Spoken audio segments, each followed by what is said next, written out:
E agora começa mais um A Bíblia e a Ciência, com o Dr. Marcos Eberlin. Um podcast onde um cientista usa a Bíblia para interpretar a ciência e a ciência para referendar grandes verdades bíblicas. Olá, pessoal, bem-vindos a mais um podcast, A Bíblia e a Ciência. Estamos no podcast número 16, então você já aprendeu a apreciar esse podcast. Por quê? Porque ele declara que a Bíblia tem razão, que a Bíblia tem autoridade em teologia, filosofia e também em ciência, que a Bíblia não é um livro de ciência, mas ela contém grandes verdades científicas. Que a Bíblia, no que se pode verificar, é verdadeira, é correta, é inerrante, magnificamente correta e cientificamente correta. Então, no que se não pode verificar, podemos também entender que ela está certa. Então, no que ela antecipa sobre a nossa existência, sobre o planeta Terra, sobre os eventos que virão, podemos entender que eles ocorrerão de fato. Então, temos uma fé alicerçada na razão. Temos que estar sempre prontos a dar a razão da nossa esperança? Sim, podemos mencionar, então, as grandes verdades científicas da Bíblia como parte da razão da nossa esperança, uma parte bastante significativa. Eu sou Marcos Eberlin, professor, pesquisador, escritor, químico, fervoroso defensor da teoria do design inteligente, sou presidente da Sociedade Brasileira do Design Inteligente. Mas, sobretudo, como gente, eu sou um cientista cristão, um cientista que teima em anunciar que a Bíblia contém grandes verdades científicas e que é a Bíblia que tem autoridade para interpretar a ciência, e não o contrário, como alguns têm anunciado por aí. Por quê? Porque a Bíblia foi escrita pelo que escreveu a história. O presente é a chave do passado? Não, por quem escreveu a história, que é a chave do presente. Magnífico, não é?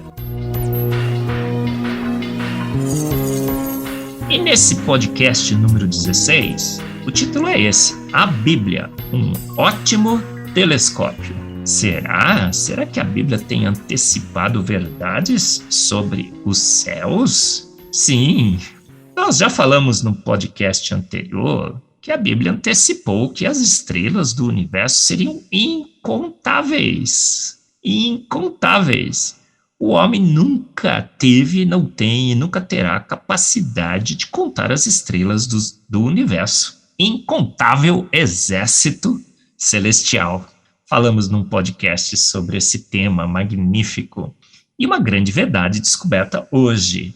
Realmente não temos como contar o número de estrelas do universo. 2 trilhões de galáxias, de 100 a 200 bilhões de estrelas em cada uma dessas galáxias. E tudo aproximado, estimativas, 60 sextilhões de estrelas, e com um erro enorme nessa estimativa. Então, se perguntarmos quantas estrelas tem no universo, para um cosmólogo, para um físico, um cientista hoje, a resposta honesta seria: não temos a menor ideia. A gente tem uma estimativa aí de 60 sextilhões, mas não sabemos. Mas uma outra grande verdade antecipada sobre o universo, que só descobrimos depois com os telescópios, foi antecipada em Jó 38:31. Porque Deus, conversando com Jó, o autor da história, o criador do universo pelo poder único e exclusivo de sua palavra, porque ele falou e tudo se fez, ele disse para Jó: Jó, poderás tu, Jó, ajuntar as delícias do Pleiades ou soltar os cordéis de Órion? A gente não entende muito bem, quando lemos esse versículo, do que ele se trata.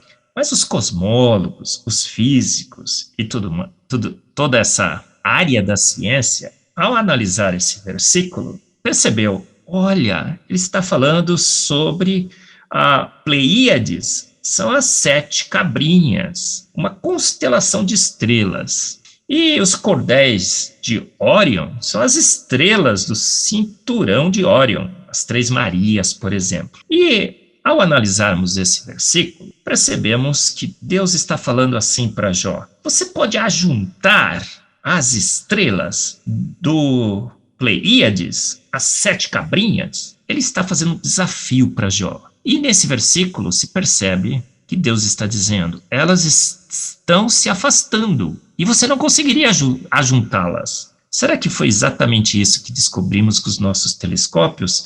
Sim, claro que sim. A Bíblia é inerrante. Grandes verdades científicas. Deus está falando isso. Por que ele disse: olha, você nunca conseguiria ajuntá-las, essas estrelas do Pleiades? Por quê? Porque hoje nós sabemos, por exemplo, as 7 cabrinhas, essa constelação de estrelas, elas viajam em conjunto pelo universo e elas estão atadas por gravidade. E as estrelas do cinturão de Órion, as Três Marias, por exemplo, viajam a grandes velocidades, altíssimas velocidades, em direções divergentes, sem laços. Elas estão soltas. Então Deus disse o seguinte: conseguiria tu ajuntar as delícias do Pleiades, como eu fiz, ajuntando por gravidade, aquela força que nós já discutimos, que ninguém sabe o que é, terra sustentada sobre o nada? Você poderia soltar os cordéis de Órion, que eu soltei, que elas estão soltas, que elas estão viajando em direções divergentes, sem laços, elas de fato estão soltas? Você teria esse poder de ajuntar estrelas, de separar constelações de estrelas? Mais uma grande verdade científica anunciada pela Bíblia. A Bíblia, um ótimo telescópio. Antes da descoberta de telescópios, antes de termos condições de investigar os céus, antes de descobrirmos as 7 cabrinhas, o cinturão de Órion, as Três Marias, antes de sabermos que essas constelações existiam, antes de descobrirmos a gravidade, de percebermos com os nossos telescópios mais modernos que constelações estavam soltas gravitacionalmente, estavam juntas, atadas, laçadas gravitacionalmente, Deus já para Jó antecipou esses fenômenos, antecipou que uma constelação estaria atada, juntada, fixada por gravidade, outra estaria, se as estrelas estariam se dissipando em direções divergentes, sem laços, soltas. E Deus diz para Jó: você tem esse poder? Olha que grande Deus que nós temos, que poder magnífico, poder de juntar estrelas e de separá-las, poder de estabelecer as forças e de calibrá-las. E antecipou na sua palavra grandes verdades científicas. Por quê? Porque ele queria que Jó cresce absolutamente nele. E que ele queria também que você cresce, que eu cresça, que todos nós crescêssemos nele. Um Deus que pela sua palavra criou o universo, estabeleceu as forças, juntou constelações, separou constelações e anunciou essas grandes verdades científicas na sua palavra. A Bíblia, um ótimo telescópio. Descobrimos que a Bíblia antecipou verdades absolutas do nosso universo. Portanto, ela é digna de toda a confiança. Você ouviu mais um A Bíblia e a Ciência, com o Dr. Marcos Eberlin, um podcast onde a Bíblia e a ciência bem interpretados concordam plenamente. Conheça mais acessando agora o Instagram do Dr. Marcos Eberlin, instagram.com/Marcos Eberlin, e a Coval Press, www.covalpress.com. Se você deseja ouvir os demais episódios, acesse agora a nossa plataforma www.rede316.com.br e conheça mais.